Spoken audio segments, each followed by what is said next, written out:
On sait ce que l'on perd, mais on ne sait pas ce que l'on gagne. Seuls les plus adaptables survivront. Stop à la réunionnite, quoi. Faut vraiment que ça bouge. Ça, ce sont les mots que nous disent les agents du changement. Bienvenue pour le podcast Les mots de la transfo. 5 minutes pour écouter les tensions du changement et y répondre. Bonjour à tous, bienvenue pour ce nouvel épisode Les mots de la transfo. Aujourd'hui, on va parler d'une petite phrase qui est loin d'être anodine et qui dit en substance « On n'est pas chez les bisounours ici ». Et pour autant, aujourd'hui, je suis accompagnée d'un bisounours surnommé Gros Taquin, qui est François-Xavier. Bonjour François-Xavier. Bonjour Anne-Sophie.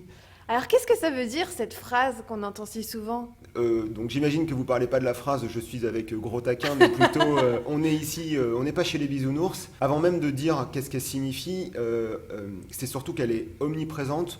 Alors elle peut se décliner, on n'est pas chez les bisounours ou on n'est pas chez Disney. En tout cas, elle fait appel à une forme de...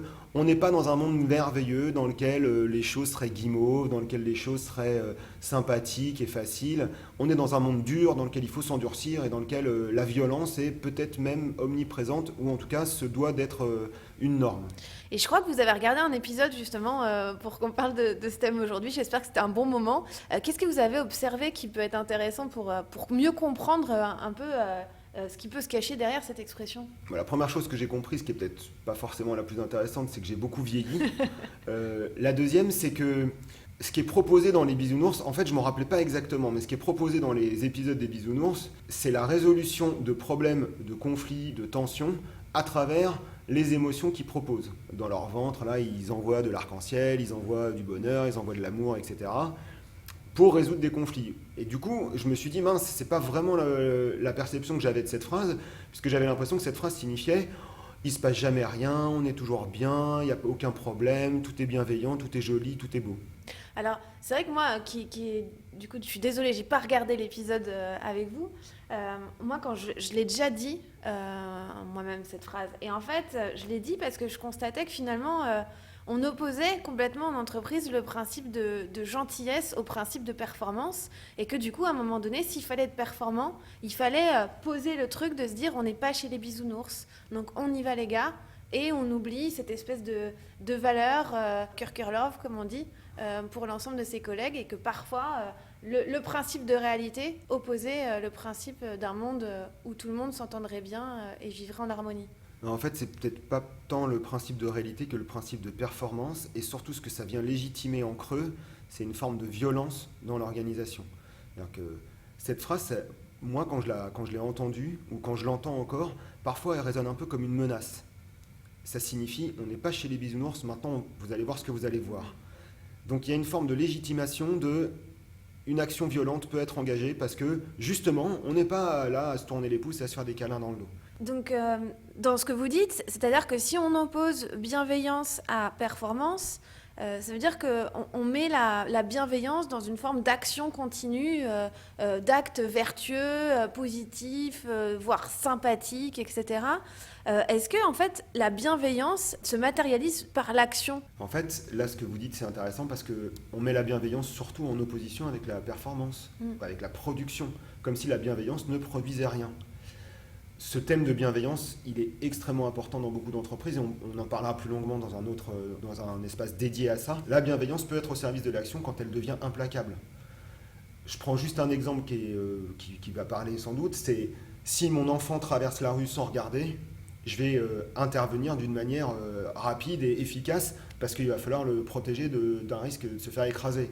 Si on lui demande « Est-ce que ton papa t'a témoigné de la bienveillance ?», sa réponse sera à 100% « Non, c'est pas le cas. Mon père il m'a crié dessus. » Du coup, la bienveillance, elle est implacable. Et donc, si je ramène ça au monde de l'entreprise, ça veut dire que si j'ai quelqu'un dans mon équipe que j'ai envie de faire progresser, j'ai donc une intention bienveillante vis-à-vis de lui, mais ça peut nécessiter dans la mise en œuvre de cette intention bienveillante que je fasse un point avec lui, avec des éléments de recadrage ou de feedback critique, voire parfois de position de mise en garde ou d'alerte sur certains types de comportements. Absolument, mais ce qui va compter dans ce que vous allez faire, c'est pas tant la bienveillance, mais plutôt ce que vous en dites. Quelle est votre intention et à quoi ça sert de faire cet échange, de parler de ce recadrage, de dire que les objectifs n'ont pas été atteints.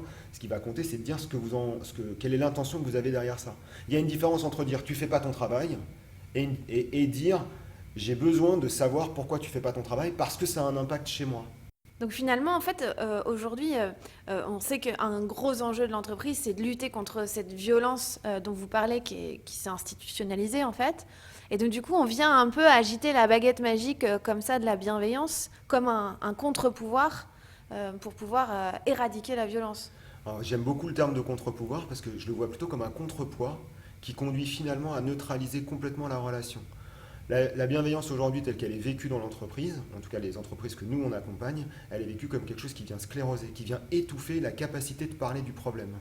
Du coup, et ça nécessitera sans doute d'en parler beaucoup plus longuement parce que c'est un vrai thème qui est extrêmement présent chez beaucoup de nos clients, qu'est-ce qu'on fait de cette bienveillance que je vais percevoir moi en tant que responsable ou en tant que salarié ou en tant que membre de l'organisation comme étant quelque chose qui vient encore étouffer ce que j'aurais à dire et ce que je voudrais dire. Un feedback bienveillant, c'est quoi? C'est dire c'est formidable ce que tu fais ou c'est dire ce que tu fais ne me convient pas? C'est peut-être ça derrière cette petite phrase, on n'est pas chez les bisounours, c'est peut-être justement toute cette interrogation autour de comment est-ce qu'on positionne la bienveillance dans l'entreprise et concrètement, qu'est-ce qu'on en fait? Exactement. Qu'est-ce qu'on fait de cette bienveillance qui aujourd'hui m'oppresse? Et je ne pouvais pas parler de la violence dans laquelle je vivais, et maintenant je ne peux toujours pas parler de la bienveillance. Du coup, je me retrouve à prononcer une phrase qui, si on l'écoute un petit peu, on se rend compte qu'en fait, elle ne veut absolument rien dire de rien. C'est-à-dire, on n'est pas chez les bisounours, ça signifie on est où alors du coup? On est chez qui?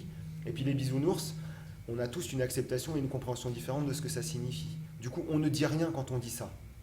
Ce serait quoi la meilleure question, un peu punchline, à sortir à quelqu'un qui nous redit encore cette phrase « on n'est pas chez les bisounours ici ». Ce que je répondrais, c'est « toi, t'aurais pas besoin d'un gros câlin et d'un bon chocolat chaud ?» Merci François-Xavier, à bientôt pour le nouvel épisode Les mots de la transfo. Pour plus d'informations, consultez notre site internet www.verticil.fr ou notre page LinkedIn Verticil Conseil.